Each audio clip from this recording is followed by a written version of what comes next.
Perkenalkan, nama saya Agil Satriadi, NIM saya B1022201048 dan prodi saya manajemen kelas Asore. Di sini saya akan coba untuk menjelaskan tugas video penjelasan tentang persamaan dasar akuntansi dari mata kuliah pengantar akuntansi. Nah, ini ada tabel dari persamaan dasar akuntansinya yang akan coba untuk saya jelaskan. Baik, untuk yang pertama, bagian pertama itu pada tanggal 1 September Ahmad menyetor uang kas ke dalam perusahaan sebagai modal awal sebesar 5.000. Kan Ahmad menyetor uang kas. Jadi uang kasnya yang disetor Ahmad 5.000. Jadi di sini ditulislah 5.000. Karena yang di kas di kiri ini 5.000, maka yang di kanan juga harus 5.000, yaitu di ekuitas. Kenapa di ekuitas? Karena ekuitas itu termasuk aset atau modal perusahaan. Jadi di kiri 5.000, yang di kanan juga 5.000. Jadi nggak boleh yang di kiri ini lebih besar, kemudian yang di kanan lebih kecil, atau yang di kanan lebih besar, kemudian yang di kiri lebih kecil. Kiri kanan itu harus seimbang, tidak boleh ada yang besar atau kecil. Nah, kemudian yang kedua, pada tanggal 3 September dibayar sewa kantor untuk bulan Januari sebesar 500. Berarti kan perusahaan membayar sewa kantor, jadi perusahaan mengeluarkan uang. Jadi di sini ditulis minus 500 di kas, karena perusahaan mengeluarkan uang dari kas sebesar 500. Jadi di sini ditulis minus 500. Kemudian yang di kanan di ekuitas juga minus 500 karena ekuitas juga termasuk kas perusahaan. Selanjutnya yang ketiga itu pada tanggal 5 September dibeli peralatan berupa laptop secara kredit dengan harga 1.000. Nah, perusahaan membeli laptop itu dengan kredit, berarti utang. Nah, laptop yang dibeli itu seharga 1.000, berarti di sini ya, laptop termasuk peralatan kantor. Jadi 1.000-nya tulis di sini, bukan di sini. Karena kantor membeli dengan kredit, bukan tunai, bukan dengan langsung. Karena jadi di sini tidak ditulisnya di peralatan 1.000, termasuk laptop itu termasuk peralatan. Kemudian yang di kanannya 1.000 dituliskan di tabel utang, karena tadi perusahaan membeli dengan kredit, tidak dengan dibayar lunas. Jadi yang di kiri ini 1.000, yang di kanannya ini 1.000. Lanjut yang ke bagian 4. Pada tanggal 9 September dibayar beban jasa desain kepada CV Multimedia sebesar 700. Nah, ini perusahaan kembali mengeluarkan uang untuk membayar beban jasa desain kepada CV Multimedia sebesar 700. Di sini di kasnya ditulis minus 700 karena perusahaan mengeluarkan uang sebesar 700. Kemudian ekuitasnya untuk di kanan itu di bagian ekuitasnya yang berkurang. Jadi di sini ditulis minus 700. Nah, itu tadi harus seimbang ya, kanan dan kiri dan kanan dan kiri. Tidak boleh ada yang di kiri lebih besar atau di kanan yang lebih besar. Jadi dia harus seimbang. Kemudian lanjut yang kelima, pada tanggal 12 September diperoleh pembayaran dari Andi atas jasa konsultasi sebesar 6.000. Nah, perusahaan Ahmad ini melakukan konsultasi. Jadi mendapat pembayaran dari Andi atas jasa konsultasi sebesar 6.000. Jadi kan perusahaan mendapatkan pemasukan uang 6.000 karena telah melakukan jasa konsultasi tadi. Jadi masuknya di kas 6.000 di sini. Itu untuk yang di kirinya. Kemudian yang di kanannya dimasuk di ekuitas 6.000 juga. Di kiri 6.000, di kanan 6.000 karena ekuitas juga termasuk kas modal. Ekuitas itu termasuk modal dan ekuitas juga termasuk di kas, di dalam kas. Kemudian yang nomor 6 pada tanggal 13 September, Ahmad mengambil uang tunai untuk jalan-jalan bersama keluarga sebesar 3.000. Karena Ahmad mengambil uang tunai dari perusahaan, maka perusahaan kembali mengeluarkan uang. Karena uangnya diambil oleh Ahmad untuk jalan-jalan bersama keluarga, yaitu sebesar 3.000. Jadi ditulislah minus 3.000 di kas. Karena uangnya dikeluarkan, bukan perusahaan mendapatkan uang, tapi uangnya dikeluarkan atau dipakai. Jadi ditulislah minus 3.000 di kas. Dan untuk di kanannya juga di ekuitasnya minus 3.000 juga. Dia sama ya, tidak boleh di kiri beda, di kanan beda. Selanjutnya nomor 7, pada tanggal 15 September, Ahmad sudah memberikan materi konsultasi kepada CV Pertanika, namun belum diterima pembayarannya sebesar 8.000. Jadi karena belum dibayar, di tabel kas ini masih dikosongkan. Karena perusahaan belum mendapatkan pembayaran dari CV Pertanika atas konsultasi yang telah diberikan Ahmad.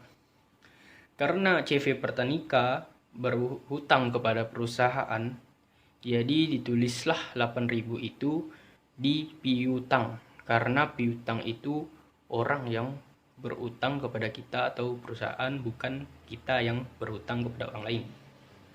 Jadi itu termasuk piutang. Jadi ditulislah di piutang 8.000, dan untuk yang di kanannya di ekuitas 8.000. Karena tadi ini akan masuk ke dalam kas. Dan ekuitas ini kan modal tadi. Jadi dia jika telah dibayarkan, dan ekuitasnya juga termasuk di modal. Jadi di sini 8.000 dan di sininya juga 8.000. Kemudian yang nomor 8, pada tanggal 19 September itu dilunasi pembelian laptop secara kredit yang dilakukan pada tanggal 5 September lalu. Pada tanggal 5 September ini ya, ini kantor melunasi pembelian laptop yang telah dibeli waktu tanggal 5 September yang lalu. Berarti kantor mengeluarkan uang ya untuk melunasi pembelian laptop. Maka kantor mengeluarkan uang 1.000 dari kas. Di sini jadi ditulis minus 1.000. Dan utangnya minus 1.000 juga di kiri, di kas, di tabel kas minus 1.000. Kemudian yang di kanan di tabel utang minus 1.000. Kenapa minus 1.000? Karena yang di atas ini pada tanggal 5 September lalu perusahaan membeli laptop dengan kredit, berarti kan utang di sini 1.000, seharga 1.000.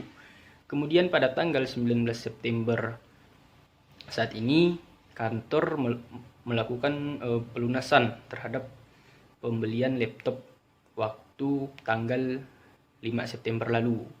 Karena perusahaan membayar kan mengeluarkan uang, jadi di kas minus 1.000 dan di utang minus 1.000. Jadi yang utang di sini dan minus 1.000 yang di sini itu artinya habis. Berarti utang yang pada tanggal 5 September telah dibayarkan atau dilunasi pada tanggal 19 September. Nah, kemudian yang nomor 9, tanggal 22 September diterima seluruh pembayaran atas jasa konsultasi dari CV Pertanika pada tanggal 15 September lalu. Nah, ini perusahaan kembali mendapatkan pembayaran dari CV Pertanika atas konsultasi yang telah diberikan oleh Ahmad kepada CV Pertanika. Karena kan perusahaan mendapatkan pembayaran, maka sebesar 8.000 itu dimasukkan di tabel kas di sini. Nah, untuk yang kanannya minus 8.000 itu ditulis minus 8.000 karena piutang yang dilakukan oleh CV Pertanika kepada perusahaan Ahmad pada tanggal 15 September lalu itu dibayarkan pada tanggal 22 September. Jadi di sini ditulis minus karena yang atasnya plus dan di sini minus, jadi artinya habis, tidak ada lagi hutangnya sudah dilunasi dan sudah dibayarkan. Kemudian lanjut yang nomor 10, pada tanggal 29 September dibayar beban internet sebesar 1.500. Nah, di sini perusahaan mengeluarkan uang untuk membayar beban internet sebesar 1.500. Berarti perusahaan mengambil uang kas perusahaan, mengeluarkan uang kas perusahaan. Jadi di sini minus 1.500 di kirinya, dan untuk yang di kanannya ekuitas itu juga minus 1.500. Karena jika kas berkurang maka ekuitasnya juga berkurang. Jika kas bertambah maka ekuitasnya juga bertambah. Kemudian yang nomor 11, pada tanggal 30 September dibayar gaji karyawan sebesar 2.000. Nah, berarti kan di sini perusahaan kembali mengeluarkan uang untuk membayar gaji karyawan sebesar 2.000. Maka di tabel kas ditulislah minus 2.000 untuk perusahaan membayar gaji karyawan. Nah, yang di kanannya itu minus 2.000 juga di tabel ekuitas. Karena tadi jika kas bertambah maka ekuitas bertambah, dan jika kas berkurang maka ekuitasnya juga berkurang. Nah, di kiri minus 2.000 dan di kanan juga minus 2.000, sama-sama 2.000, tidak ada lebih dan tidak ada yang kurang. Nah, kemudian dari semua dari semua transaksi yang telah dilakukan, akhirnya kita menghitung saldo akhir. Untuk saldo yang dimiliki yang didapatkan dari kas perusahaan itu sebesar 10.300. Ini dapatnya dari yang 5.000 minus 500 minus 700, 6.000 minus 3.000 minus 1.000, 8.000 minus 1.500 minus 2.000 itu, maka dapatlah 10.300. Untuk mencari saldo akhir dari kas itu kita hanya menghitung yang di tabel kasnya saja, tidak menghitung yang di tabel peralatan, tabel piutang, utang, dan ekuitas itu tidak termasuk. Maka jika kita menghitung tabel kas keseluruhannya, didapatlah 10.300. Nah, kemudian untuk peralatannya di sini terdapat cuman 1.000 aja. Di atasnya dan di bawahnya kosong. Jadi dapatlah 1.000. Kemudian yang ini 0 dapatkan dari 8.000 dan minus 8.000 dari tabel piutang. 8.000 dikurang di minus 8.000 jadinya 0, tidak ada hasil. Kemudian yang utang ini 1.000 dan ini minus 1.000, jadilah 0, tidak ada hasil juga. Kemudian yang ekuitas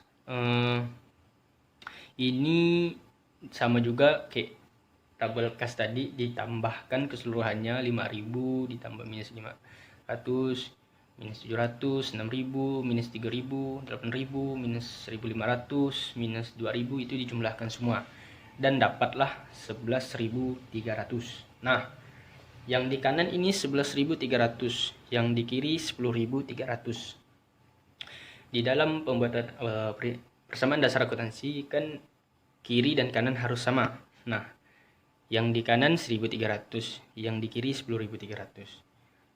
Berbeda 1.000 kan? Nah, jadi 10.300 ini ditambahkan dengan 1.000 yang di peralatan.